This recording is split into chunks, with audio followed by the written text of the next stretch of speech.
Millions of years ago, a vast sea split North America in half. It wasn't deep, but it was deadly. This was the Western Interior Seaway. Imagine an ocean stretching across the heart of North America. Warm, shallow, and swarming with predators so deadly, they made T-Rex look tame. This wasn't myth or legend, it was real. For over 30 million years, the Western Interior Seaway was ruled by creatures that defied imagination. And today, we're diving into the deadliest sea Earth has ever known. If you had to choose between being stranded deep in a forest or dropped into the middle of the open ocean, which would you pick? For most people, solid ground feels a lot safer. The ocean holds a special kind of fear, an ancient, bone-deep dread of what lurks beneath the waves. This fear isn't just a rational instinct. There's a long history of the sea hiding things more terrifying than anything on land.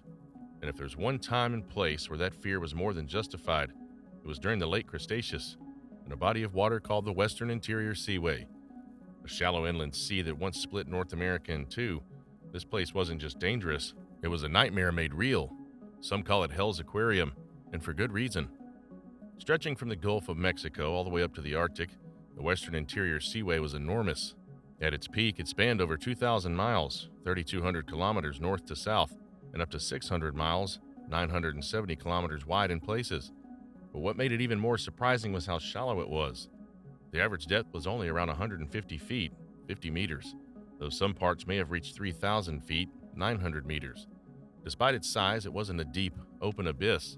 It was more like a vast tropical lagoon covering the center of the continent, and that warm, nutrient-rich water created the perfect breeding ground for some of the most terrifying predators Earth has ever seen.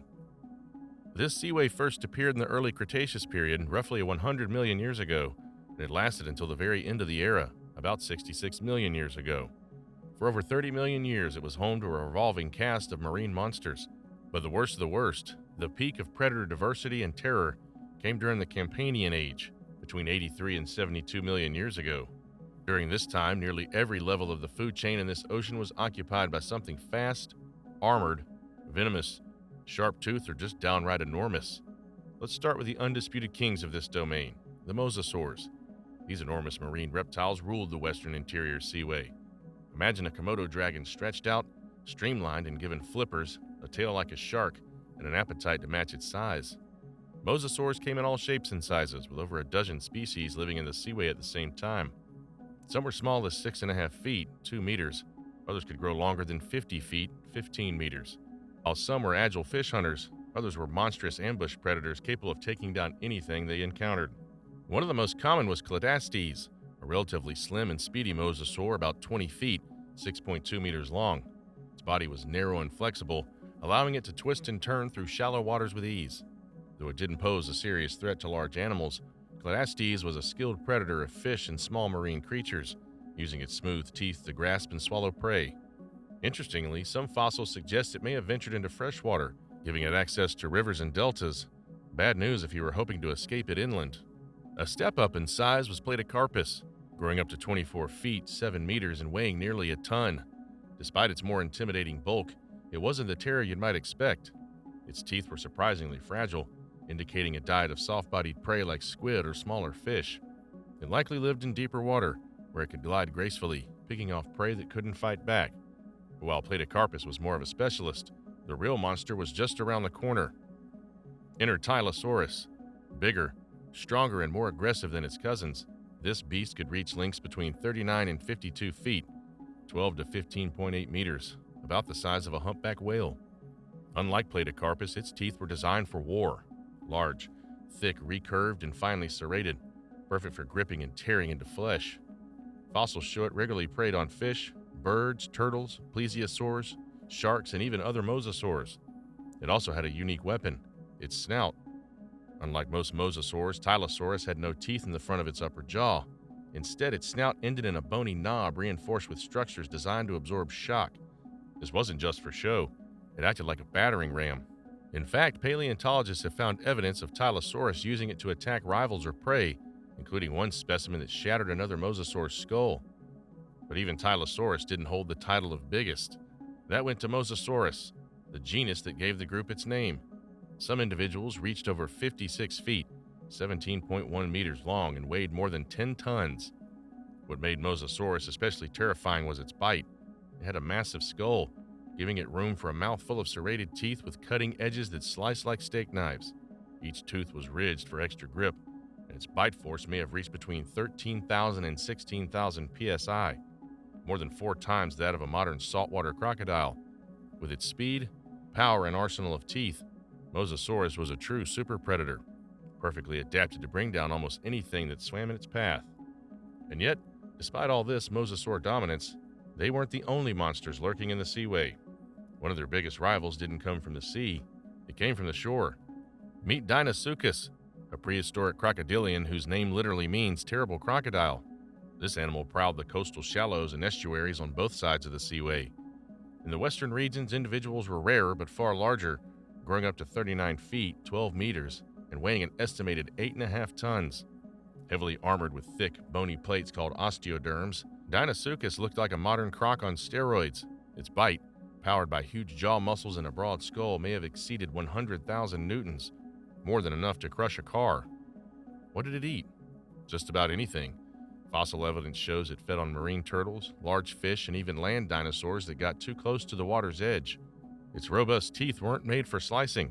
They were designed to crush, making it one of the most powerful biters in Earth's history. But the seaway's terrors didn't stop at reptiles. Some of its most bizarre predators were cephalopods, relatives of today's squids and octopuses. Two such creatures, Tusoteuthis and Incoteuthis, roamed the deeper waters. They were soft-bodied giants, possibly over 10 feet, 3 meters long, and looked more like short, chubby squids than the sleek ones we know today. They used their tentacles to grab prey and pull it into their sharp beaks, and they may have been able to squirt ink and jet propel themselves through the water, much like modern squids. Some may have even hunted baby mosasaurs. Even stranger was Peripozosia, an ammonite, an extinct group of shelled cephalopods. Its coiled shell alone could reach 11 feet, 3.5 meters across.